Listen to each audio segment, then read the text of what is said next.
Bonjour à tous et bienvenue dans ce nouveau numéro de Marilyn Mode d'Emploi. Aujourd'hui, nous allons rencontrer Oriane, la créatrice de la marque Seouk. Diplômée de la chambre syndicale de la couture parisienne, Oriane a travaillé durant 6 ans comme designer avant de lancer sa propre marque en 2021. Seouk, c'est un vestiaire minimaliste et unisexe confectionné en Île-de-France. Largement inspirée par le hip-hop, le Japon et le minimalisme, la marque joue sur des volumes amples, des découpes et des asymétries avec des couleurs intemporelles. Chaque pièce est créée en collaboration avec un atelier d'insertion professionnelle reflétant un engagement fort. J'ai vraiment hâte de retrouver Oriane pour ce nouvel épisode de Marilyn Mode d'Emploi.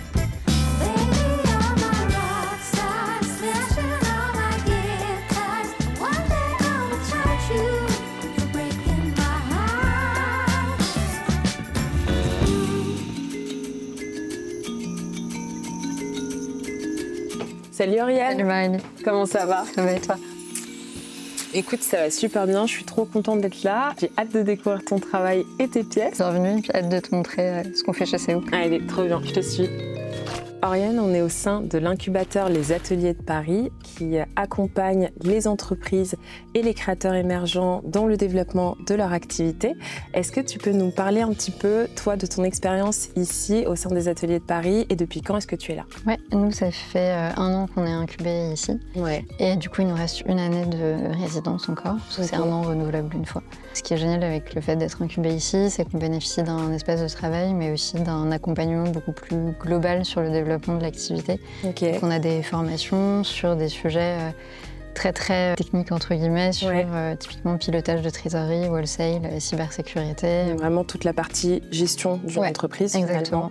Ouais. On a aussi des rendez-vous avec des experts où on peut faire des rendez-vous en tête-à-tête sur des sujets très spécifiques, sur des problématiques qu'on rencontre. Donc ça aussi, c'est hyper intéressant parce que ça permet vraiment de diversifier ses connaissances, entre guillemets, dans le pilotage d'entreprise. Et puis il y a aussi un truc qui est hyper important ici, c'est qu'on est quasiment tous en coloc dans les ateliers. Et ça, c'est aussi un énorme avantage de cet incubateur. Il y a des résidents qui font du design, vraiment design objet, il y en a qui font du design textile, il y a des métiers d'art, il y a des marques de mode. Et c'est ça qui est aussi hyper intéressant, c'est que déjà nous, ça nous nourrit, enfin les activités des uns nous nourrissent aussi. Enfin, quel que soit le domaine, on passe un peu tous par les mêmes trucs. Et du coup, c'est hyper agréable de se soutenir vraiment mutuellement et d'échanger sur les différentes problématiques qu'on rencontre. Seouk, c'est la marque que tu as créée en 2021. Tu as d'abord commencé par une marque de vêtements pour enfants. Ensuite, en 2022, tu as créé ta ligne pour adultes. Est-ce que tu peux nous raconter un petit peu justement cette évolution entre 2021 et 2022? À la base, ça s'est fait un peu presque par hasard. Enfin, c'était pas trop réfléchi. Mais c'est vrai que j'avais du mal à trouver ce que je voulais pour ma fille. Je voulais de l'oversize, de l'unisex. Je voulais des teintes très spécifiques. Naturel. Et puis, à l'époque, je bossais beaucoup. Et trouver de la seconde main, je trouvais ça hyper chronophage. Et je trouvais dommage que le vestiaire enfant soit pas plus investi par l'upcycling. Parce que pour le coup, contrairement à l'adulte, c'est vraiment une garde-robe qui se renouvelle intégralement, régulièrement au fur et à mesure que l'enfant grandit. Et puis, je pense que plus inconsciemment, il y avait un peu un truc aussi de si je fais de l'enfant, les gens ne vont pas trop regarder, je vais faire le truc dans mon coin, et c'est très bien. Et c'était un bon test de commencer comme ça, alors que pourtant j'avais dit que je ne ferais pas ma marque et que je ne ferais pas d'enfant parce que j'avais un enfant, et puis finalement ça s'est fait comme ça. Le soir où j'ai un peu décidé de me lancer là-dedans, au final ça allait assez vite parce que j'ai pris mon ordi et j'avais très vite plusieurs pages sur avec qui je voulais travailler, comment ce que je voulais faire les choses. Voilà, exactement. Des trucs de packaging alors que les vêtements n'existaient pas encore. En fait, c'est une idée malgré tout qui mûrissait dans ta tête depuis longtemps. Peut-être que tu n'arrivais pas à te l'avouer, mais en fait, à partir du moment où tu t'es lancée, tout était déjà prêt c'est ça. Et clair pour toi. J'ai jamais eu envie que ça reste une marque enfant. Depuis le départ, je savais qu'il y aurait de l'adulte, mais je me suis dit, si ça marche, peut-être 3-4 ans après, je lancerai. C'est aussi pour ça qu'en termes de communication, je suis toujours restée dans un truc assez neutre et pas enfantin. Et voilà, et en fait, ce qui était chouette, c'est que les premières fois que j'ai montré les pièces enfants, les gens m'ont dit non, mais faites-le pour les grands parce que ça va marcher, parce que ça plaît. Voilà. Et puis j'ai beaucoup de chance aussi d'avoir mon mec qui m'a tanné tous les mois pendant 1 an en me demandant où étaient les patrons adultes. Et en fait, je le remercie parce que ça m'a motivée. Et c'était pas prévu comme ça, mais le hasard du calendrier a fait que l'adulte sorte pile 1 an, quasi jour pour jour, après l'enfant. Et c'était pour le coup un gros hasard, mais qui ça a est très bien bien fait les tombé. choses. Ouais. Ta marque, elle est complètement unisexe. Est-ce que tu peux nous raconter justement, toi, ton rapport à cette mode non genrée et nous montrer un petit peu tes pièces? En fait, la volonté très très forte de faire de l'unisexe, elle est aussi partie du vestiaire enfant. Ok. Parce que j'ai toujours trouvé ça absurde dans tous les vestiaires, mais encore plus sur l'enfant, que ce soit vraiment séparé. Même quand j'achetais pour ma fille, je savais pas où aller. Je sais qu'on dit beaucoup, oui, les garçons sont plus moteurs que les filles, sauf qu'en fait, moi je le voyais au parc, les petites filles, quand elles sont en robe, c'est plus compliqué pour elles. C'est beaucoup plus galère de monter l'échelle du toboggan, c'est beaucoup plus galère de marcher à 4 pattes. Donc en fait, il y a aussi ce facteur-là qui déjà tout de suite un peu nourrit les stéréotypes de genre et moi qui me mettais très mal à l'aise et que je trouvais complètement absurde. Ouais, je comprends. Et du coup, ça a toujours été quelque chose qui nourrit vraiment le design et la recherche des pièces. Le vêtement reste un vêtement. Et c'est les vêtements qui s'adaptent en fait à la personne et non l'inverse, quoi. Ouais. Les jupes sont pensées pour être unisexes. C'est pour ça qu'elles sont assez peu silhouettées au niveau des hanches. On peut la porter si on a la taille très marquée, avec un corps perçu comme féminin, donc avec une rondeur de hanche. Elle peut être portée de façon un peu froncée et en même temps, sur un corps qui est moins marqué à la taille, elle peut être portée vraiment plus bas. L'idée, c'est de pouvoir vraiment que chacun puisse s'approprier la pièce en fait, en fonction et de son style et de sa silhouette. Ouais, exactement. Et puis c'est aussi pour ça que sur certaines pièces, par exemple, on essaye d'avoir des volumes qui soient modulables en fonction de l'envie qu'on a. Donc par exemple, le kimono, la manche, on peut la porter de façon très droite, très large. Et en même temps, si on veut quelque chose de plus sculpté, en fait, il suffit de passer la manche de l'autre côté de la sangle. Et tout de suite, on a quelque chose qui est totalement différent. Ouais. C'est trop bien. Et en termes de matière, ta marque, c'est une marque d'upcycling. Toutes tes matières, c'est du dead stock. C'était important pour toi de simplement récupérer des matières qui sont déjà existantes et de ne pas faire du neuf? Ouais, ça c'était hyper important pour moi, comme un peu la production locale, de faire de l'upcycling, c'est un peu un truc de bon sens. C'est qu'il y a tellement de choses qui sont déjà produites et qui ne sont pas utilisées que je trouve ça absurde en fait d'en faire produire d'autres plutôt que d'utiliser ce qu'on a. Et toutes les matières sont upcyclées. Et ce que j'aime aussi dans ce process-là, c'est que ça nourrit aussi le process de design. C'est que parfois c'est l'envie d'une pièce qui va dicter la recherche de matière. Donc j'ai hyper envie de travailler un lainage et du coup je vais vraiment chercher dans ce sens-là. Mais il y a aussi l'effet inverse, c'est-à-dire parfois de tomber sur une matière qu'on ne cherchait pas spécialement et qui va déclencher l'envie d'une pièce, qui parfois met plus ou moins de temps. Enfin typiquement ce jersey matelassé, je l'ai acheté 1 an et demi avant de sortir les premières pièces dedans. Mais parce que je savais envie d'avoir cette matière-là et d'en faire quelque chose.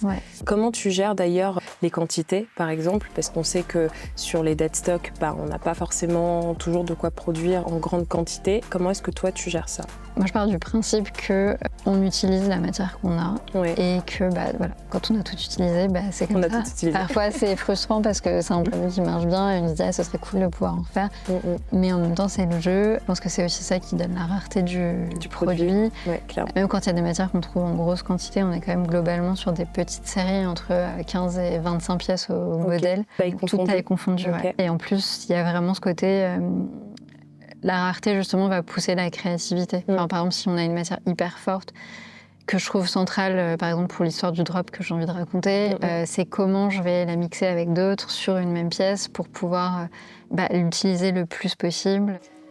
Tu fais confectionner toutes les pièces de Séoucle chez Modestime. C'est une association de réinsertion professionnelle. Est-ce que tu peux nous en dire un petit peu plus sur cette collaboration? Oui, je collabore avec Modestime depuis le tout début de la marque, depuis la première production. Et c'était important pour moi de travailler avec un atelier extérieur parce que toutes les discussions qui se créent autour d'un modèle, pour moi, nourrissent vraiment mon process de design.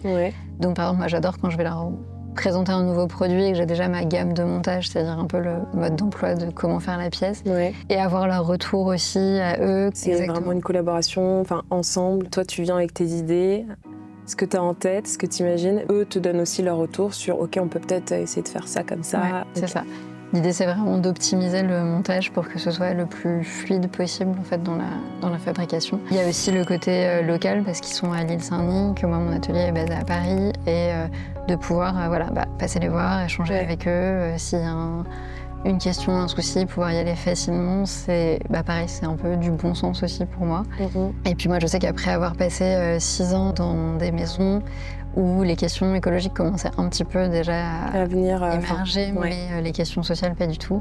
Moi, c'est quelque chose qui m'a toujours un peu mis mal à l'aise, et je m'étais toujours dit que si un jour je créais ma marque, j'avais très très envie de collaborer avec un atelier d'insertion, et Modestime, ils sont vraiment un super accompagnement de leurs salariés, ils ont un pôle de formation, ils mettent vraiment énormément de choses en place, et donc je suis hyper fière, hyper contente de collaborer avec eux. Moi, ce que j'aime beaucoup sur chacune de tes pièces, c'est qu'il y a énormément de détails. Est-ce que tu peux nous le montrer un petit peu et est-ce que tu peux nous les expliquer? Moi, le détail, c'est vraiment ça qui va faire la pièce. On réinventera jamais le pantalon, on réinventera jamais la veste. C'est vraiment le sens de la ligne et du détail qui apporte la nouveauté, je trouve.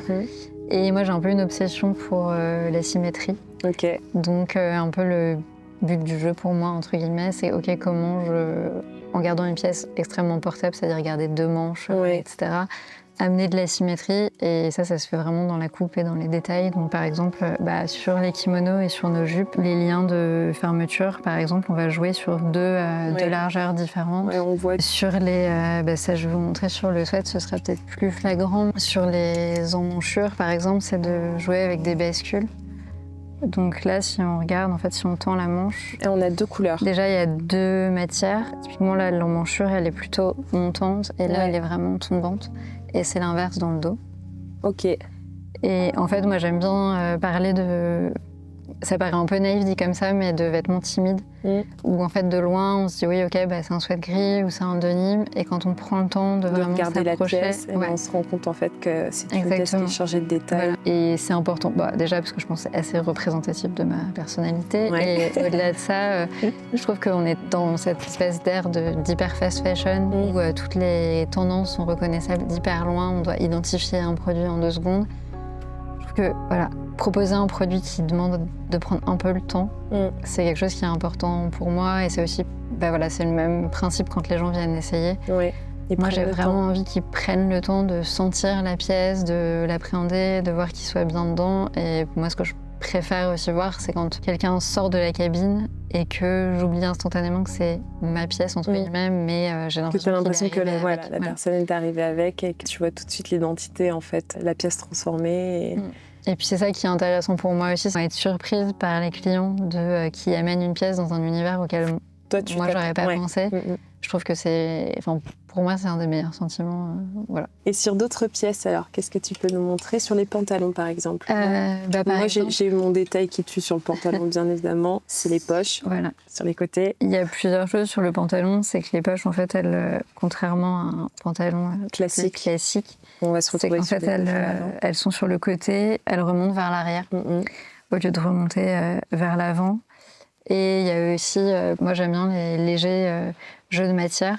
Donc il y a des matières par moment qu'on va utiliser sur l'envers. Donc là c'est assez subtil, je ne sais pas si ça se verra, mais... En tout cas, ça sent touché. C'est ça. Sur la bande, on utilise l'envers de la matière que d'un côté pour créer toujours cette asymétrie. Mais du coup, la lumière ne va pas tomber dessus de la même façon, et ça va créer des légers décalages de ton, de texture. Encore une fois, qui demandent un peu de temps d'observation. C'est trop cool. Et de la même façon, en fait, toutes les pièces sont aussi pensées pour être le plus agréable à porter possible. Typiquement, les ceintures, on a un montage un peu particulier pour garder en fait vraiment le plus de confort possible et de légèreté, malgré le fait que ce soit une ceinture élastiquée avec beaucoup de volume. Moi, ce que j'aime dans cela, c'est qu'en fait, on ne sent pas du tout de lourdeur ou de matière à ce niveau-là. En termes de taille, d'ailleurs, qu'est-ce que tu proposes? Je propose 3 tailles. La question s'est posée de éventuellement faire du one size, vu qu'on était sur de l'oversize. Ce qui m'aurait facilité la vie à plein de niveaux. Mais c'est quelque chose que j'ai pas voulu faire parce qu'en fait, le one size, contrairement à ce qu'on peut imaginer, ça correspond pas à tout le monde. Moi qui suis très petite, si je porte du one size d'une marque oversize, je disparais dedans. C'est trop grand.